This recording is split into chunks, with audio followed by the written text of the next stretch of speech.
दोस्तों, हम में से अधिकांश लोग कभी जंगलों में घूमने नहीं गए, फिर भी हम जानते हैं कि शेर कितने हिंसक होते हैं, बाघ कितने आक्रामक होते हैं, हाथी बेहद ताकतवर तो हिप्पोपोटामस बड़े ही गुस्सैल होते हैं।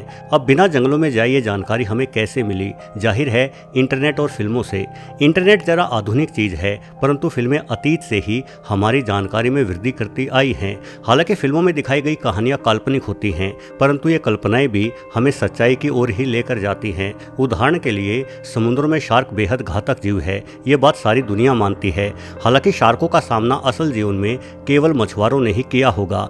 सामान्य जन को शार्क की घातकता के बारे में सबसे पहले जानकारी फिल्मों के माध्यम से ही हुई थी। वर्ष 1975 में बेहतरीन हॉलीवुड निर्देशक स्टीवन स्पीलबर्ग द्वारा निर्देशित फिल्म जाज दुनिया के सामने आई। इस सुपरहिट फिल्म ने शार्क के खौफ का परिचय पूरी दुनिया से कराया। इस फिल्म को देखने वाले कुछ व्यक्ति तो इतना डर गए कि वो जीवन भर कभी समुद्रों के पास ही नहीं गए। हालांकि जाज फिल्म भी पूर्ण रूप से कल्पनाओं पर आधारित झूठ थी, परंतु स्टीवन स्पीलबर्ग ने इस फिल्म में एक विशेष दृश्य डाला। इस दृश्य में एक अभिनेता इंडियानापोलिस जहाज के डूबने के बारे में बता रहा होता है। अभिनेता बताता है कि कैसे जुलाई 1945 में इंडियानापोलिस, जो कि एक युद्धपोत था, अपने सफर के दौरान डूब गया था। उस युद्धपोत में 1200 सैनिक और कर्मी सवार थे, जिनमें से अधिकांश जहाज के डूबने के बाद भी जहाज के मलबे के सहारे तैरते हुए अपनी जान बचा गए, परंतु बाद में उनमें से कुछ ही लोग जिंदा बच पाए, क्योंकि बाकी लोगों को समुद्र में मौजूद शार्क मछलियां खा गई। अब सवाल ये उठता है कि स्टीवन स्पीलबर्ग की कल्पित फिल्म का यह दृश्य भी क्या केवल कल्पनाओं पर ही आधारित था, या इंडियानापोलिस युद्धपोत और उस पर सवार लोगों को शार्क मछलियों द्वारा खा जाने की घटना सत्य है? चलिए आज के वीडियो में इसी इतिहास को टटोलते हैं।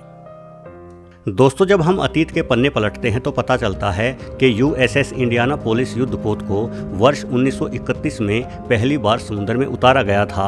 यह युद्धपोत एक विशाल समुद्री जहाज था, जिसकी लंबाई 186 मीटर और वजन 9,950 मीट्रिक टन था। यह समुद्री जहाज भाप के इंजन द्वारा संचालित होता था और इसमें इतनी अधिक मात्रा में ईंधन रखा जा सकता था कि यह समुद्री जहाज एक ही बार में 24,000 किलोमीटर की यात्रा कर सके। यानी इंडियानापोलिस आधी पृथ्वी का चक्कर अपने एक ही सफर में लगाने में सक्षम था। शुरुआती समय में यह जहाज केवल अमेरिका के 32वें राष्ट्रपति फ्रैंकलिन डी रूजवेल्ट का वाहन था, जिस पर सवार होकर रूजवेल्ट साहब अक्सर दक्षिणी अमेरिका का दौरा किया करते थे। लेकिन द्वितीय विश्व युद्ध के समय यह समुद्री जहाज अमेरिकी नौसेना को सौंप दिया गया और उसके बाद यह जहाज यानी इंडियानापोलिस अमेरिका का प्रमुख युद्धपोत बन गया। उस समय यह इकलौता ऐसा युद्धपोत था जो 7 महासागरों की यात्रा कर चुका था।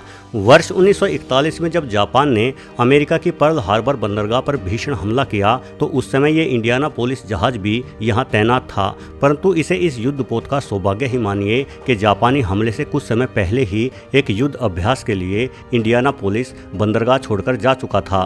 पर्ल हार्बर पर जापानी हमले के कारण अमेरिका को बड़ा नुकसान हुआ। इस हमले में अमेरिका के 68 सामान्य नागरिकों सहित 2403 फौजियों की मौत भी हो गई। इसके अतिरिक्त अमेरिका के 8 युद्धपोत एवं 19 नौसेना जहाज भी इस हमले के भेंट चढ़ गए। यहाँ खास बात यह थी कि अमेरिका अभी तक द्वितीय विश्व युद्ध में कूदा नहीं था, बल्कि जापान को यह शक था कि अमेरिका ब्रिटेन आदि देशों की ओर से युद्ध में सम्मिलित हो सकता है। इसलिए अमेरिका को रोकने, डराने और अपनी ताकत का प्रदर्शन करने के लिए जापान ने पर्ल हार्बर वाला हमला अंजाम दिया था। लेकिन जापान नहीं जानता था कि वो कितनी बड़ी गलती कर बैठा है। इस हमले के बाद पूरे अमेरिका में गुस्से की लहर दौड़ गई और अमेरिका विश्व युद्ध में अपनी पूरी ताकत के साथ घुस गया। अमेरिका ने ठान लिया था कि जापान को हर हाल में सबक सिखाना है। अमेरिका की हर लड़ाई में इंडियानापोलिस युद्धपोत ने अमेरिका का साथ दिया, जिस कारण इस युद्धपोत को 10 वीरता पदक मिल चुके थे।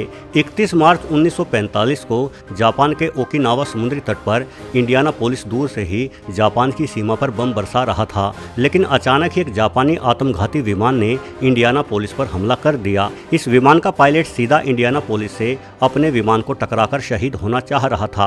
हालांकि इंडियानापोलिस के गनर ने इस विमान को अपनी ओर आते देख लिया और उसने बिना समय गवाए इस आत्मघाती विमान को अपना निशाना बना दिया, जिस वजह से वो लड़ाकू विमान इंडियानापोलिस से सीधा टकराने से तो बच गया, परंतु विमान के पायलट ने अपने विमान के नष्ट होने से ठीक पहले एक बड़ा बम मात्र 7.5 मीटर की दूरी से इंडियानापोलिस पर छोड़ दिया। ये बम इंडियानापोलिस के डेक को भेदता हुआ सीधा जहाज की तली से आर पार हो गया, जिस कारण से इंडियानापोलिस में एक बड़ा छेद बन चुका था। परंतु इस युद्धपोत की किस्मत ने एक बार फिर से इसका साथ दिया और ये युद्धपोत पूरी तरह से नष्ट नहीं हुआ। इंडियानापोलिस में छेद होने के तुरंत बाद इस युद्धपोत को अमेरिका के मरे द्वीप पर मरम्मत के लिए लाया गया। ठीक उसी समय जापान को सबक सिखाने की अपनी जिद के चलते अमेरिका आधुनिक समय का ब्रह्मास्त्र यानी परमाणु बम भी बना चुका था। अमेरिका लिटिल बॉय और फैट मैन नामक 2 परमाणु बम जापान पर गिराना चाह रहा था ताकि अमेरिका का बदला भी पूरा हो जाए और जापान की कमर टूटने की वजह से लंबे समय से चला आ रहा यह विश्व युद्ध भी समाप्त हो जाए। हालांकि अमेरिका ने उस समय तक इन परमाणु हथियारों का टेस्ट नहीं किया था और अमेरिका को ये अंदाजा भी नहीं था कि ये बम वास्तव में कितने घातक हो सकते हैं। इसके अतिरिक्त अमेरिका के पास एक दूसरी समस्या ये थी कि इतने भारी बमों को जापान तक लेकर कैसे जाया जाए। भले ही बम हवाई जहाज से गिराने थे, किंतु कोई भी हवाई जहाज अमेरिका से जापान तक का लंबा सफर इतने भारी वजन के साथ पूरा नहीं कर सकता था। इसलिए मरम्मत के लिए वापस अमेरिका आए इंडियानापोलिस युद्धपोत के कंधों पर ही ये जिम्मेदारी सौंपी गई। 16 जुलाई को ट्रिनिटी परमाणु बम के परीक्षण के बाद इंडियानापोलिस परमाणु बम में इस्तेमाल होने वाली यूरेनियम बोल के साथ साथ परमाणु बम के अनेकों हिस्सों को अपने साथ लेकर जापान की ओर बढ़ गया। 26 जुलाई को इंडियानापोलिस युद्धपोत जापान से मात्र 1.5 किलोमीटर की दूरी पर स्थित टिनियन द्वीप पर पहुंच गया।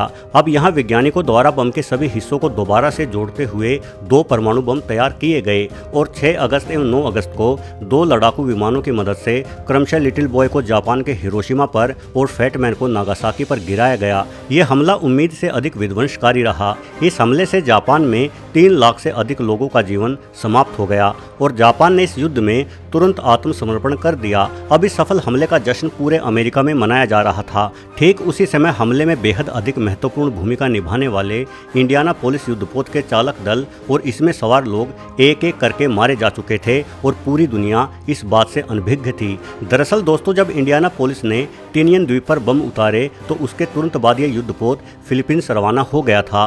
30 जुलाई 1945 को आधी रात के समय जब इंडियानापोलिस फिलीपींस के लेटे द्वीप के पास था तो युद्धपोत के कप्तान को अपने समीप एक जापानी पनडुब्बी होने के संकेत मिले, लेकिन इससे पहले वो कुछ कर पाते जापानी पनडुब्बी ने इंडियानापोलिस पर हमला बोल दिया। इस पनडुब्बी ने 6 टोरपीडो इंडियानापोलिस की ओर दागे, जिसमें से 2 टोरपीडो बिल्कुल सही निशाने पर लगे और एक भयानक विस्फोट के साथ इंडियानापोलिस 2 टुकड़ों में बट गया, जिस कारण अगले मात्र 12 मिनटों में ही पूरा का पूरा युद्धपोत अपने 1200 सैनिकों एवं युद्धपोत पर काम करने वाले कर्मियों के साथ पानी में समा गया। करीब 300 व्यक्ति जहाज में फंसकर पानी में डूबकर तुरंत मारे गए, लेकिन 900 व्यक्ति किसी तरह से खुद को डूबते जहाज से अलग करने में कामयाब हो गए। अब ये लोग इधर उधर फैले जहाज के मलबे पर सवार हो गए और खुद की और आने वाली मदद की राह तकने लगे, परंतु अब इनके लिए मदद नहीं बल्कि मुसीबतों का दौर शुरू होने वाला था। हालांकि अमेरिकी नौसेना ने द्वितीय विश्व युद्ध के दौरान करीब 7000 युद्धपोत समुद्रों में तैनात किए थे। ये सारे युद्धपोत रेडियो के जरिए एक दूसरे से जुड़े रहते थे। अपने नष्ट होने से पहले इंडियानापोलिस ने रेडियो सिग्नलों के जरिए मदद भी मांगी, परंतु मदद के उन सिग्नल्स पर किसी ने ध्यान नहीं दिया। ये सिग्नल 3 ऑपरेटरों ने अलग अलग स्थानों पर प्राप्त किए और उन ऑपरेटरों ने अपने कमांडिंग अफसरों को सिग्नल्स के बाबत बताया भी, परंतु एक अफसर को ऑपरेटर की बात नहीं सुनाई दी तो दूसरे ने इसे जापान की साजिश बता दिया। वहीं तीसरा अफसर शराब के नशे में चूर पड़ा था। अच्छी किस्मत वाले इंडियानापोलिस का एक और दुर्भाग्य देखिए। अभी तक जो युद्धपोत अपने गंतव्य स्थान पर पहुंचने में देरी करते थे तो उस युद्धपोत की खोज शुरू हो जाती थी, परंतु द्वितीय विश्व युद्ध के दौरान व्यस्तता के चलते युद्धपोत अक्सर देरी कर दिया करते थे। इसलिए महज कुछ दिनों पहले ही अमेरिकी नौसेना ने एक नया ऑर्डर पास किया था कि यदि कोई युद्धपोत देरी करे तो नौसेना उस युद्धपोत को ढूंढने में अपना समय व्यर्थ न गवाए। इन बिगड़ते समीकरणों के चलते करीब 900 सैनिक एवं कर्मी गहरे समुद्री पानी में अपनी जान पर खेल रहे थे। ये घटना आधी रात को हुई थी, इसलिए सबको उम्मीद थी कि दिन के समय उनके लिए कोई मदद जरूर आएगी, परंतु अगले रोज जब सूर्य उगा तो इन लोगों ने मदद की बजाय खुद को शार्कों से घिरे हुए पाया। करीब 20 फीट लंबी टाइगर शार्क जहाज के मलबे के चारों ओर चक्कर काट रही थी और धीरे धीरे शार्कों की संख्या बढ़ने लगी। ये शार्क एक एक करके सैनिकों को अपना निवाला भी बनाने लगी, जिस कारण पूरा माहौल चीखों से गूंजना शुरू हो गया। ये समय गर्मियों का था। जैसे जैसे दिन चढ़ा सूर्य की तेज किरणें पानी से टकराकर परावर्तित होने लगी, जिस वजह से पानी इतना चमकीला हो गया कि सैनिकों द्वारा आंखें खोलना भी मुश्किल हो रहा था। ऐसे में हर कुछ मिनट मिनटों बाद कहीं से कोई शार्क प्रकट होती और किसी एक व्यक्ति को पानी में खींच ले जाती। सभी लोग अपने मलबे के साथ तैरते हुए एक दूसरे के पास आ गए ताकि शार्क समूह को देखकर हमला ना करे, लेकिन खूंखार शार्कों के आगे सारी रणनीतियां बेकार जा रही थी। किसी तरह से दिन ढला तो शार्कों के साथ साथ ठंडे पानी ने सबका जीना मुश्किल कर दिया। समुद्री पानी दिन के समय बेहद तेजी से गर्म और रात्रि के समय तेजी से ठंडा भी हो जाता। ऐसे में भूखे प्यासे लोगों का रात्रि की ठंड में खून जमना शुरू हो जाता। दोस्तों, ऐसी भयानक परिस्थिति में जब एक एक पल निकालना मुश्किल था तो इंडियाना पोलिस पर सवार वो लोग 4 दिन बिता चुके थे। इस दौरान न जाने कितने ही कर्मी एवं सैनिक भूख प्यास, ठंड लगने और शार्कों के हमलों के कारण मारे गए। 2 अगस्त की सुबह 10:30 बजे आसमान से एक विमान गुजरा। दरअसल इस विमान को कहीं और जाना था, परंतु ये भटककर यहाँ आ गया, इसलिए विमान वापस मुड़ने लगा। चक्कर लगाते समय अचानक विमान के पायलट की नज़र समुद्र में फैले तेल पर गई, इसलिए पायलट घटनाक्रम को समझने के लिए अपने विमान को नीचे की ओर ले आया। ऊंचाई कम होते ही पायलट को जहाज के मलबे पर सवार कुछ लोग भी दिखाई दिए। इन पायलट का नाम मार्क एड्रियन था और जिस विमान को मार्क उड़ा रहे थे वो विमान असल में एक सी प्लेन था जो पानी में लैंड हो सकने और पानी से ही वापस हवा में उड़ जाने के हिसाब से डिजाइन किया जाता है। जब मार्क ने अपना विमान और भी नीचे किया तो उन्होंने पाया कि सैकड़ों की संख्या में शार्क पानी में डूब रहे लोगों को घेरे हुए थी। चारों ओर शार्कों द्वारा अधखाए लोगों के हाथ पैर और मांस बिखरा पड़ा था। अपने सामने एक भयानक नज़ारा देखकर पायलट ने तुरंत कंट्रोल रूम को इस बारे में खबर दी और शार्कों को लोगों से दूर करने के लिए अपने जहाज से ही शार्कों पर गन फायर शुरू कर दी। उसके बाद मार्क ने अपने सी प्लेन को समुद्र के पानी में उतार दिया और ज़्यादा से ज़्यादा लोगों को अपने विमान पर बैठा लिया। कुछ लोग जहाज के पंखों पर लटक रहे थे तो कुछ लोग जहाज की पूंछ पर। शाम होने तक मार्क किसी तरह से खींच खांच कर अपने विमान पर 56 लोगों को सवार कर चुके थे।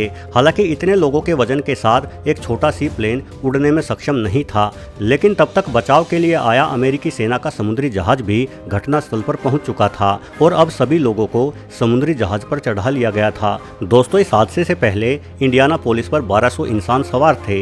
इनमें से करीब 900 इंसान इंडियाना पोलिस के डूबने के बाद भी बच गए थे, लेकिन 4 दिनों के बीत जाने के बाद रेस्क्यू किए जाने वाले लोगों की संख्या महज 316 थी। इन जिंदा बचे हुए लोगों का कहना था कि प्रतिदिन करीब 150 से 200 लोगों को शार्क मछलियां अपना भोजन बना लेती थी और महज 4 दिनों में ही करीब 600 लोगों को शार्क मछलियां खा गई। यानी यदि पायलट मार्क एड्रियन उस रोज अपने विमान से भटककर इंडियाना पोलिस युद्धपोत के मलबे के निकट ना पहुंचते तो शायद बाकी बचे हुए इंसानों को भी अगले 1 या 2 दिनों में शार्क मछलियां चट कर जाती। वैसे मार्क को अपनी इस विशेष बहादुरी और पैनी नजर के कारण ग्रेट वॉरियर का वीरता पुरस्कार भी दिया गया। हालांकि इस पूरे घटनाक्रम की समाप्ति यहीं हो गई, लेकिन कुछ अन्य खास बिंदु जो इस कहानी में विशेषकर इंडियाना पोलिस युद्धपोत के कप्तान साहब से जुड़े हुए हैं के बारे में मैं आपको अवश्य बताना चाहूंगा। इस दुर्घटना से जिंदा बचे इंडियाना पोलिस के कप्तान चार्ल्स मैकवे को पूरे घटनाक्रम का जिम्मेदार ठहराया गया।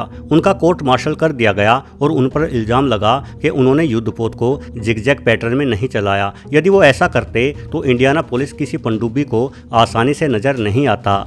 सेना से निकाले जाने के बाद कप्तान मैकवे डिप्रेशन में चले गए और उन्होंने लोगों से मिलना एवं बातें करना छोड़ दिया और वर्ष 1968 को 70 साल की आयु में एक रोज उन्होंने आत्महत्या कर ली।